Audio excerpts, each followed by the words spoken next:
My parents ruined me with courtesy. They drilled all this stuff into me about being courteous and, you know, polite, letting people walk ahead of you, you know, if they have a group or if it's a woman, or hold the door for people. And it's ruined me as far as being able to move around in a place like this. Like waiting at the escalator, about to go on it, and I see a guy and his girl come. They're not even going on it, but they're just walking by it. So I was like, oh, I'll just let them walk by. And then they're with the friend, and then he was with the girl. So I'm standing there at the escalator, just letting all these people who don't need to be walking here. They have the whole mall, but just for some reason, they decide they want to walk right in front of me, blocking me up. And finally, this Asian guy from behind me is like, he just walks around me and goes like, dude, what are you doing standing here? Letting everyone in the mall walk by you. And I felt like fucking saying, man, you know, I'm sorry, sir. You're right. What am I doing? You know, I do that too much. And if you try to be courteous, most times, people will take advantage of you. You know, like the way I walk out here a lot is I walk kind of defensively. Like I kind of move around, you know, if someone's going some way or they're with, you know, a group, I kind of stand back, I let them go first.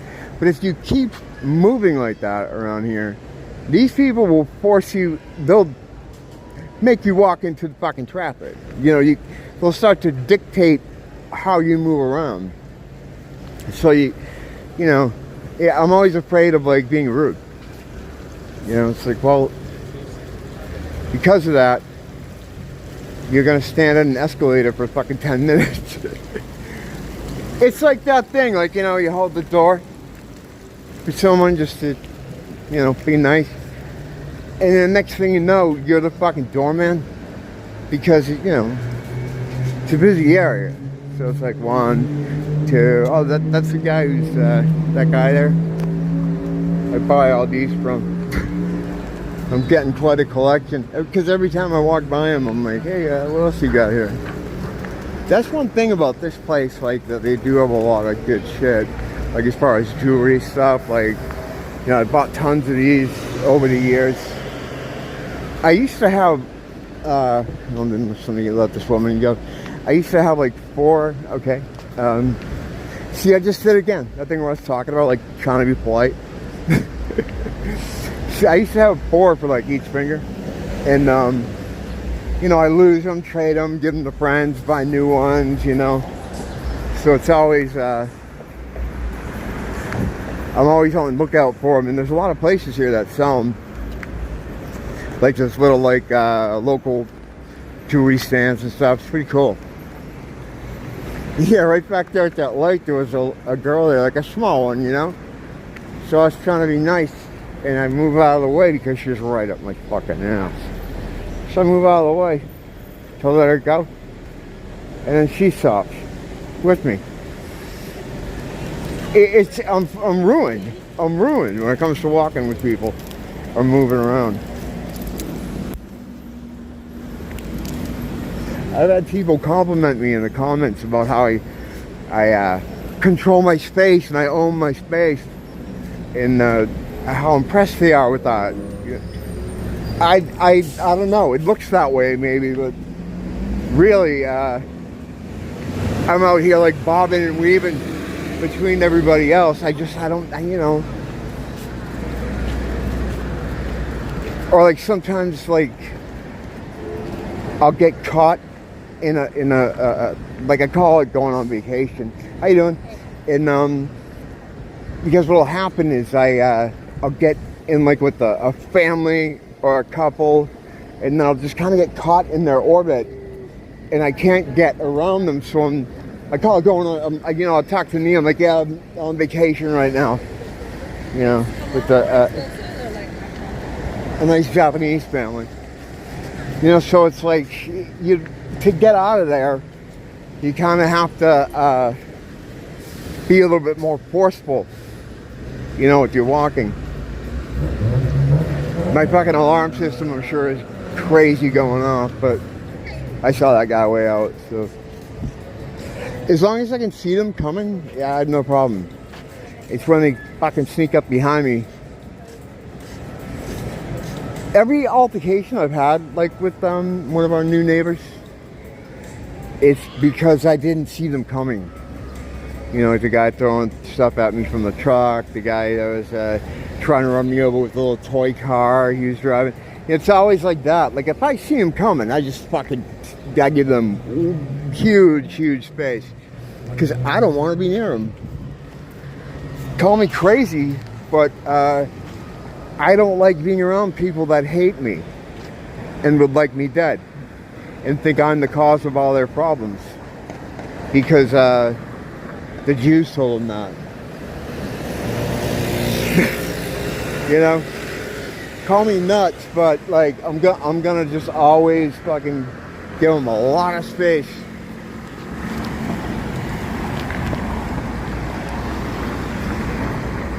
I know a lot of you guys that have been here for a long time, like, or you know, for any length of time, you probably understand the situation with me and some of the more diverse peoples of the world.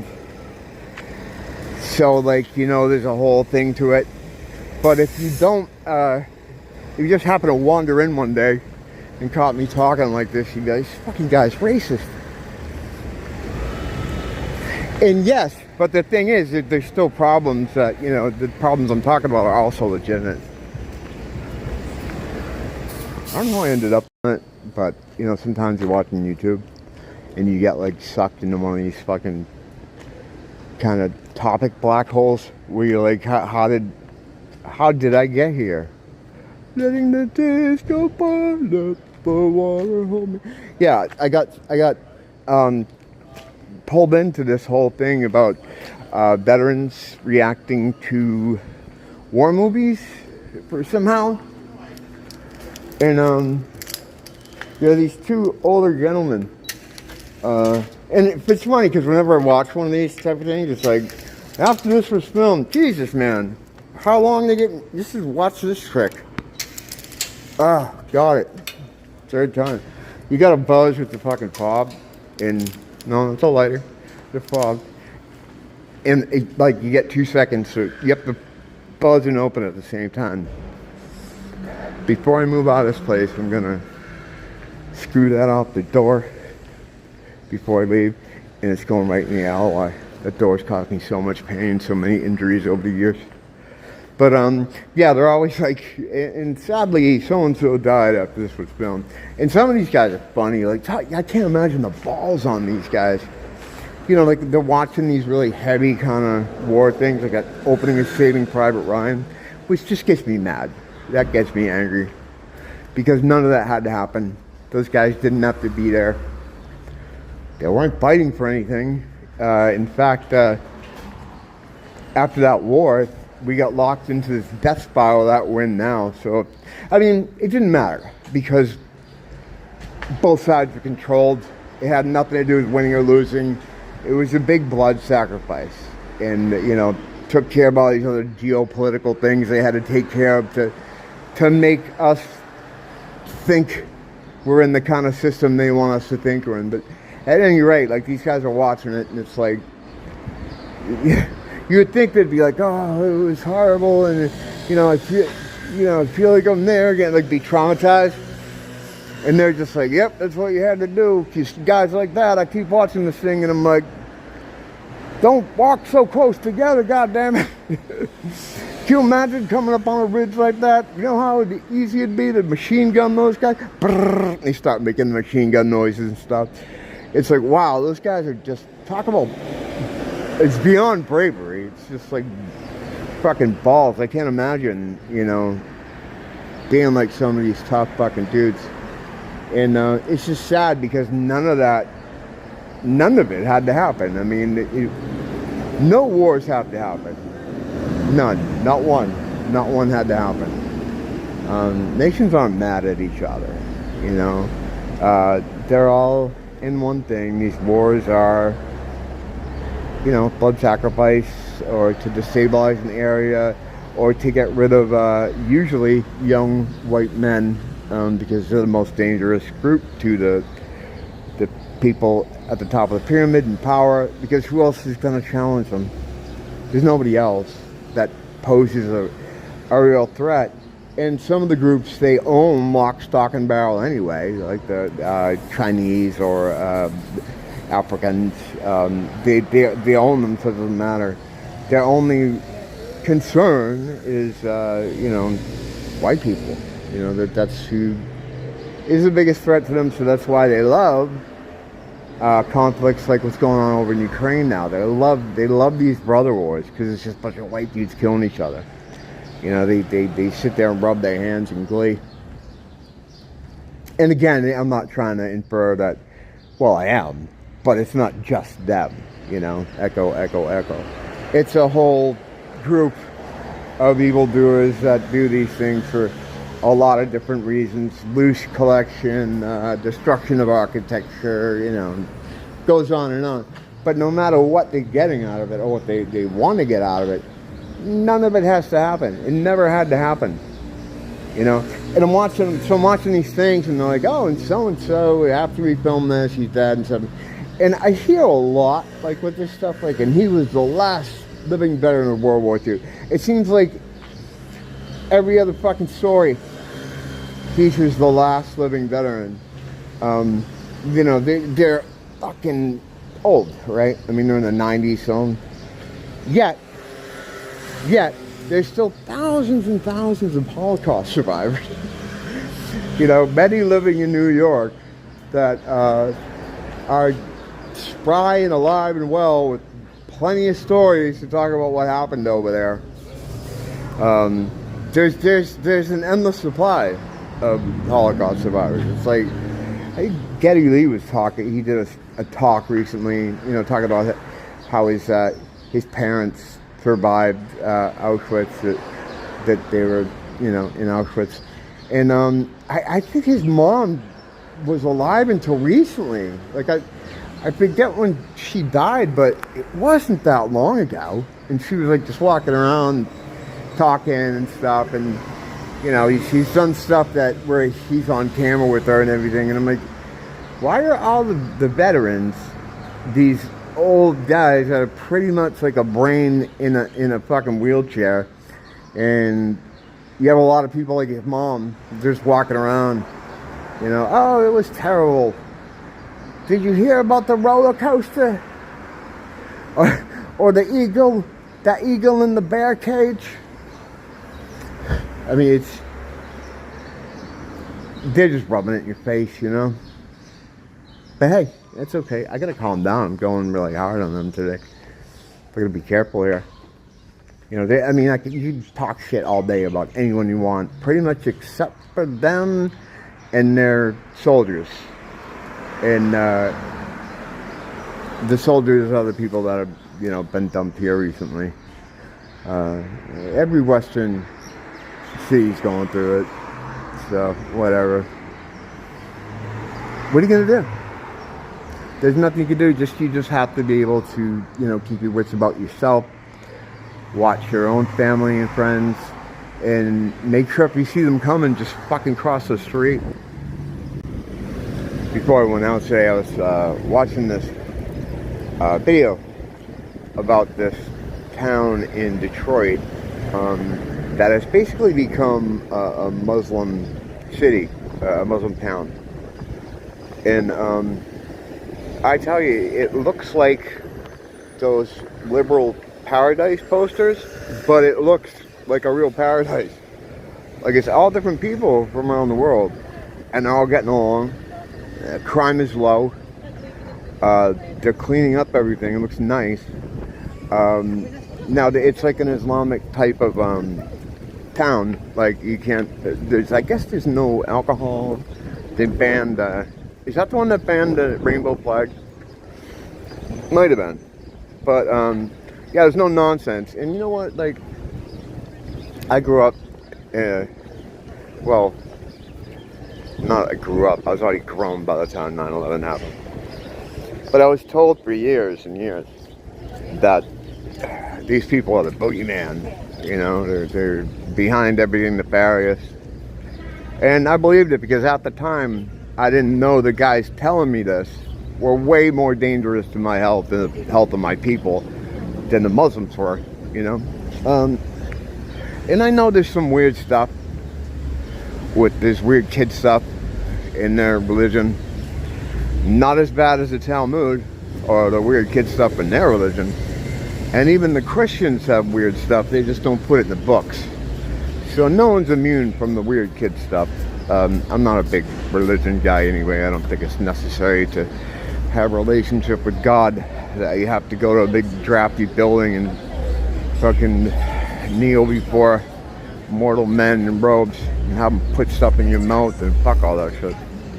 But yeah, you go there and the guy's walking around and it's like really nice. Like there's like no crime, no problems, all kinds of different people, you know, they're meeting different people and they're like, oh, I'm from here, I'm from there, and, you know, different parts of the Middle East, there's white people there, there's just all kinds of people and they're all living, it's almost like a Richard Scarry type situation, you know, busy town. It looks like those liberal utopia posters, except it really is it's not, you know, politically set up like they would like to have things, because they're not big on LGBT people. And there was one other group that was unrepresented there, which is weird, you know, because of where it is. It's near Detroit. And they finally come across some people, this woman, and she's lamenting how the place, you know, she didn't say it was any better or worse. She was just like, oh, this used to be all my people, and you know, the Bengali people, they don't like us, so they threw us all out of here, and I wouldn't never come back here. They took over the whole place. And she's just lamenting how they lost this neighborhood, which used to be a crazy hellhole, like a lot of the other places over there. So it's just kind of interesting, you know, that you remove an element, and it's not the Muslims that are doing anything nefarious. They made the place nice, you know, and no one else is doing anything nefarious or causing crime. All they had to do is excise that one element. Kind of activates your elements. Kind of makes you think about it. But yeah, I was always told they were the big bad boogeyman. You know, me doth think that John Stewart protests too much. That always looks nice the way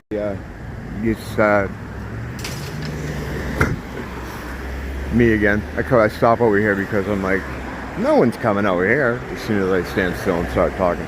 You know how it is. It's the Truman Show situation. I can't be anywhere too long. But now that that's happened, the probability of it happening again is very low. So I think I'm here. I could stand here for 30 seconds more. But that's cool, right? The clouds always sit like that. The very mountaintops. It's kind of snug to them.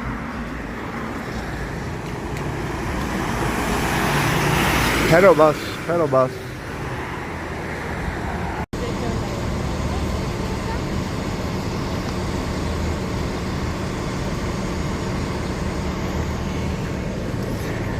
I call myself a Christian because I follow the teachings of Jesus Christ, follow, study, try to decipher, try to live by the examples he set. I'm not so much someone that would go to a church, you know. I don't know that makes Christians fucking crazy, but everything makes them crazy, man. They don't seem very happy. You know, it's constantly purity spiraling. But every religion does that. You know, you're not a real musketeer if you don't do this. It's like, all right, yeah. I think that stuff turns a lot of people off. You know, it turns me off. But yeah, it's as far as the Ammon Hillman stuff, like, I have all this stuff about Jesus from all of these different sources, from all these different years, and then you have Ammon, who I find very entertaining. you know. He's fun to watch. He's like the only guy saying this stuff about Jesus that he's saying. About the kids and all this stuff. And I don't know. I don't know what to think about that. I mean, is it a good interpretation? You probably, I mean, he has a background. But am I going to believe this one thing over all this other stuff? I mean, the guy's trying to do the Babylon working. There's certainly an agenda there, you know? So, I don't know. I don't know about all that. I think time will reveal the situation there. But even if he is correct in his interpretation, which, you know, I would think he is, given his background, are we to believe that stuff? I mean, that's the same problem you run into with the Bible. Or at least I do, you know. It was written by men, you know, mortal men, mortal hands. I know they say it's the Word of God, and I get that.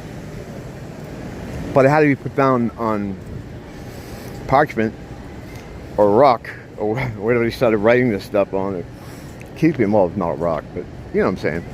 It was written by dudes, you know. So that's the biggest problem I have with it. And there's really not, I mean, I've seen people try to counter that. But it's just a personal kind of belief thing. And I gotta, all the things I've seen, I've learned over the years, it's really hard to go all in on something. You know, it's really hard. So, yeah, he's the lone guy saying this stuff. I don't know. No one really, I mean, I got a couple of people who watched that video with my Ammon proofs. But someday someone will find that and maybe do something with it. Or maybe not. I don't really care. I just thought it was weird. That, I mean, I knew it was a plant from the very first time seeing him. No one talks like that. That's like a voice that someone workshopped. It's way too effective. Like, you don't come from Earth and talk like that. You just don't. It's a, in my opinion anyway, it's a practiced voice. It's a put-on voice. I base that on some experience. When I was younger, had a really, really bad stuttering problem. I couldn't get a sentence out, you know. I believe this had to do with trauma, you know, physical and mental. I had it was dropped on my head. I was an infant. They thought I was dead. I might have been for a few minutes. In fact, I think, you know, there was, I believe, I don't know why, but I think there was some kind of NDE experience there. I don't have any memory of it, but I have a memory that something happened to me. I don't know what it was. But yeah, following that head injury, I had another one. I fell on my parents' bed, which I still have a scar for over my eye. So my head was getting rattled a lot. So it could have had something to do with that as to why I had a bad stuttering problem. Because you're usually not born with, okay, here we go. All right, yep. Very good. Okay. Okay, thanks, guys. So yeah, I think there was some kind of head injury that made me, you know, start stuttering. But whenever I would put on a voice or talk in another, like a funny voice, or try to copy someone else's voice, I wouldn't stutter. The same thing with singing. When I sang the words, you know, I didn't have to break out into a full, like, you know, Freddie Mercury, but if I put a tune behind the way I was talking, it would get rid of the stuttering as well. Really strange. So his voice feels like something you workshop, you know. And not to get into the same stuff I talked about in that video, but I watched that video the other day. It's bad. I'm up in my room, up in the back cave, and I got all this floor fans going on. So it just sounds terrible. But that video was more about just putting the information up there for people to see. Like, hey, I found this. What do you think? You know. But yeah, I already knew he was a plant. It was just interesting how they do this stuff. It's almost always, well, no, I shouldn't say it's almost always. A lot of times it's someone who has prior military experience.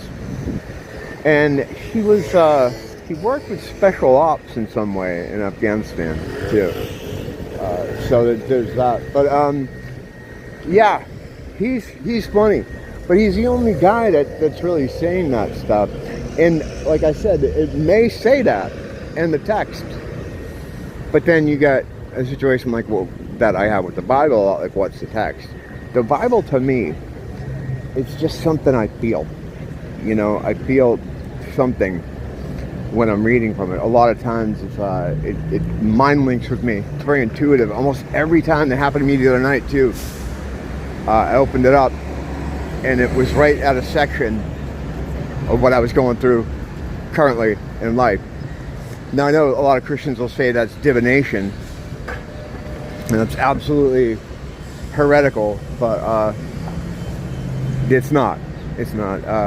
You know, they always tell a story about the Pharisees with the snake, the rod that turned into a snake, and how they condemned it as magic being evil. They just don't want you to put things together. They don't want you to understand that prayer is magic. You know, it's putting an egregore kind of into the world. It's a sigil, and having more than one person pray is a super sigil. You know, it creates a force in the world that will then have an effect on the 3D screen on your area here.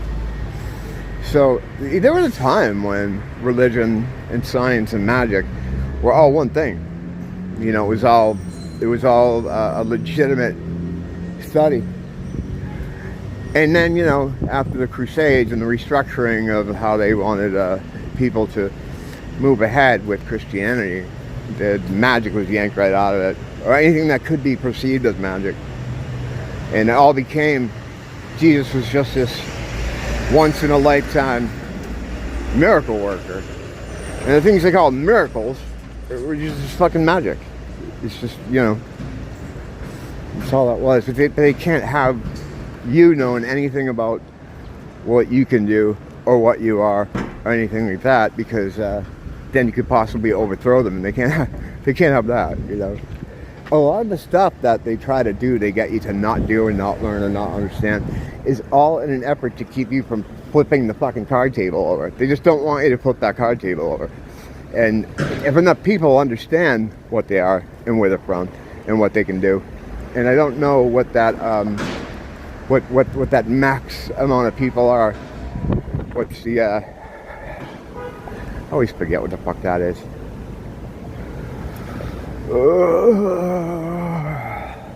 Simple word. It's when things reach a point. Critical mass. Thank you, Aerosmith. I should remember that.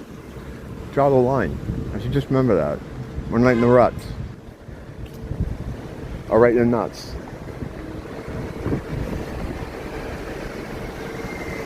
That activates the elements, if anything.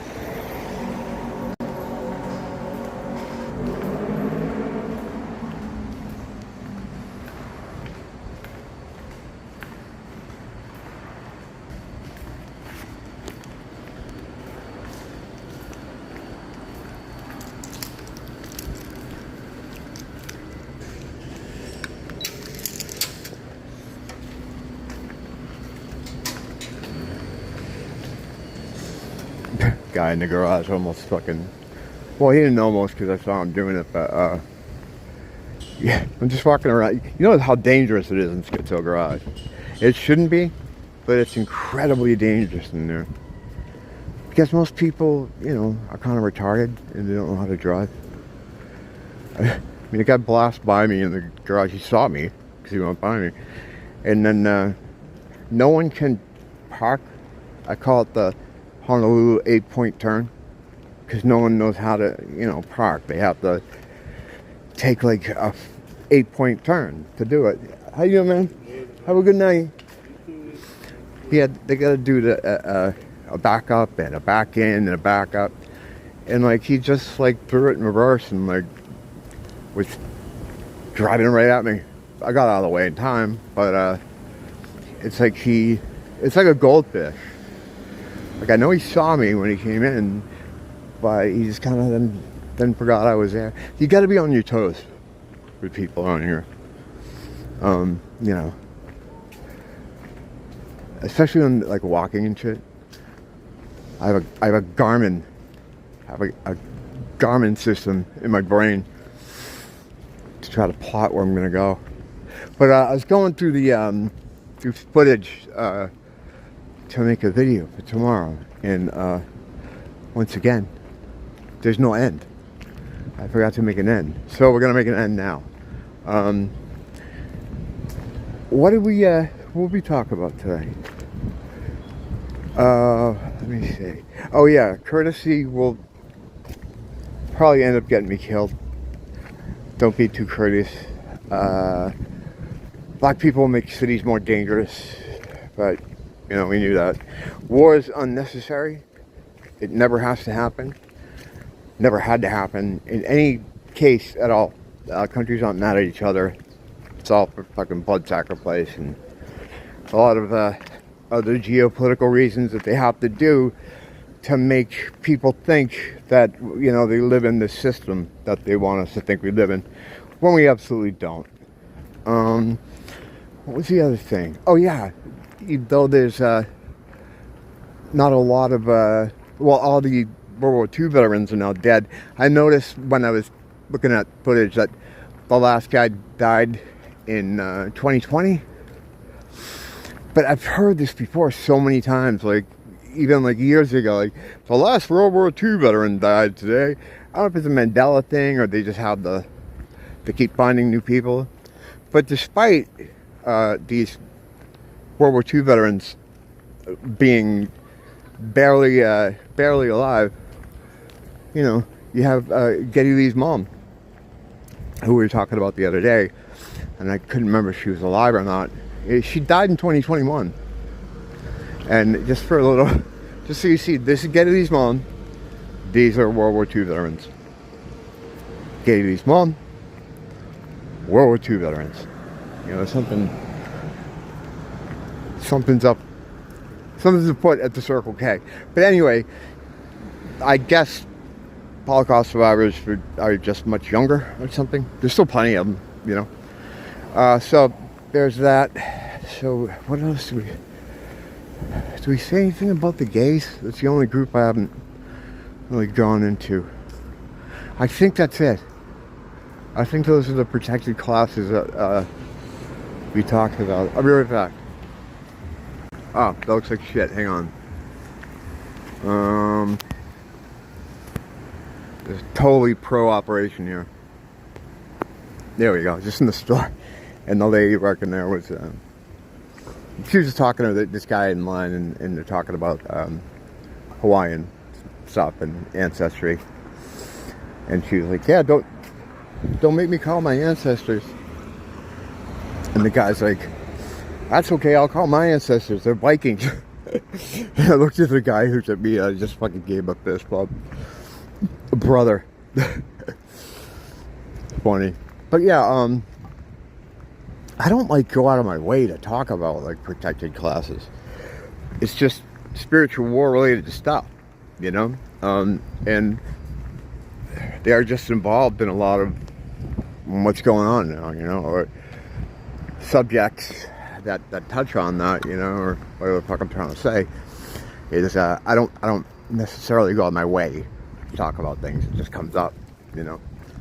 But there's never like, the thing is, you can discuss almost anything else, like any other kind of people, or, you know, like me and that guy's ancestor.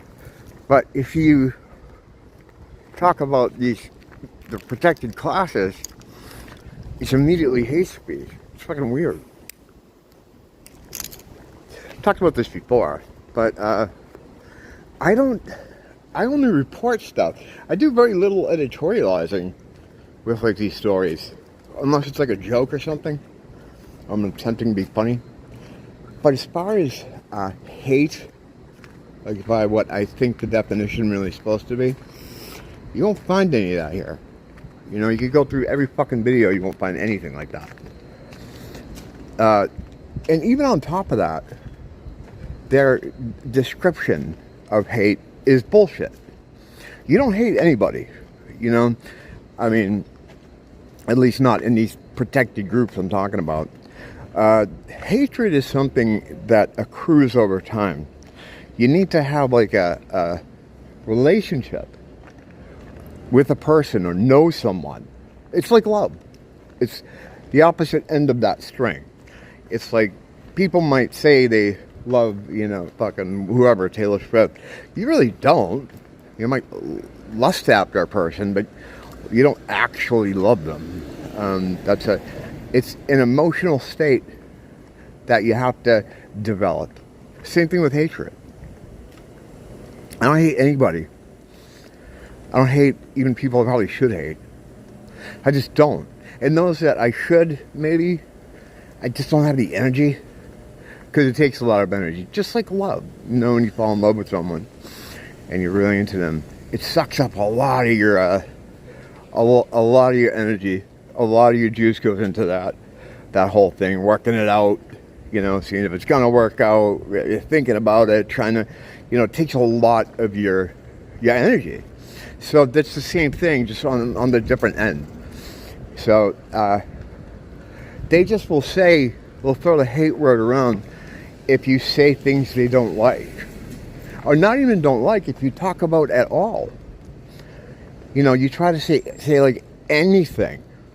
You know, even talking about statistics or just relaying information or talking about a story like I do here. I'm always like, I saw this in the news or I watched this video. You say Jew or black or gay, LGBT, and right away people are like, oh, what are you saying there? What? You know, whereas I could talk about anybody else all day. You know, I could talk about the Chinese all day or whoever. The Irish, not a problem. But this is that gimmick door. But as soon as you talk about specific groups, they're like, what? Oh, I just said a lot of Jews live in New York. Anti-Semitism. It's like, no, I was just relaying a fact. You know what I mean? And that's just the world we live in. But you can't let that control you, you know. And don't let them tell you hate people. You don't hate anyone. I mean, generally on the surface of what you know, the different groups I'm talking about, you know, hatred is developed, and it's not common, right? It's not like if you do hate someone, maybe someone that abused you or whatever, or you have a bad relationship with, it's only one or two maybe. I mean, it would take a lot of your energy and mind space and spirit space to hate. And you certainly don't hate someone you don't know. It's not even possible.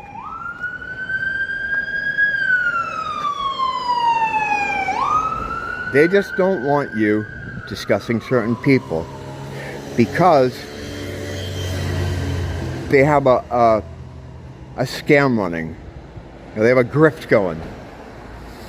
And there's also a lot of evil stuff going on too. A lot of evil stuff that happens under the ground, you know, away from heaven's view, you know. And they don't want any of that ever being able to be discussed. So they got to stop the discussion right at the beginning. You know? You know, I just don't fucking break TOS. Even though it hasn't helped me. They've got me for hate speech a dozen times.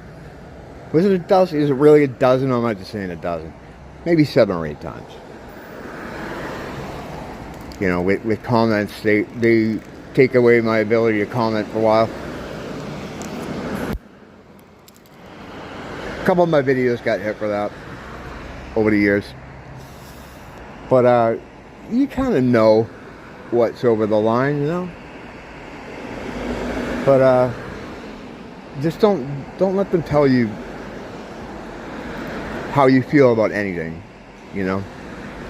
Because as soon as you allow that to happen, then fucking just give them the keys to your fucking front door and your car and everything else. Just give them the skeleton key. Thanks for popping in. Until next time, don't blame the teacher, blame the school.